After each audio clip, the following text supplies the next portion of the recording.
बिस्मिल्लाहिर्रहमानिर्रहीम। अस्सलाम वालेकुम। आप देख रहे हैं यूट्यूब चैनल आम सी बातें।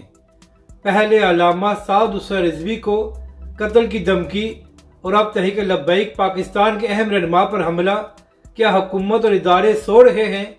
इस वीडियो में हम इसी के मुतालिक बात करेंगे। नाज़रीन करम, चंद रोज़ कबल ट्विटर पर PTI के एक्सपोर्टर आमर गाजी ने तहरीक लब्बैक पाकिस्तान के सरबराह अल्लामा साद हुसैन रिजवी को कत्ल की धमकी दी थी, जिसके बाद तहरीक लब्बैक पाकिस्तान के वकला ने उसके खिलाफ साइबर क्राइम में दरख्वास्त दी थी।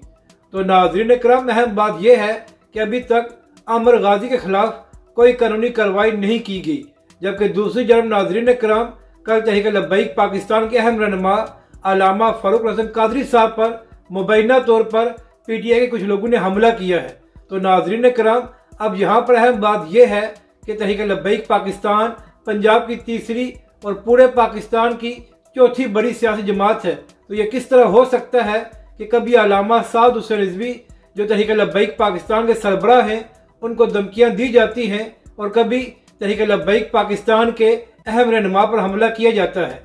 क्या हुकूमत और इदारे सो रहे हैं और यहाँ पर तहरीक लब्बैक पाकिस्तान के कारकुन ये मुतालबा कर रहे हैं कि जिस शख्स ने अल्लामा साद हुसैन रिजवी को कत्ल की धमकी दी थी उसके खिलाफ कानूनी कार्रवाई की जाए, और जिन लोगों ने अल्लामा फ़ारूक हसन कादरी साहब पर हमला करने की कोशिश की उनके खिलाफ भी कार्रवाई की जाए, और जिन लोगों ने ये सब कुछ कराया है उनको भी एक्सपोज किया जाए। तो नाज़रीन कराम, अब देखना यह है कि हुकूमत और इदारे इसके बाद क्या इक़दाम उठाते हैं।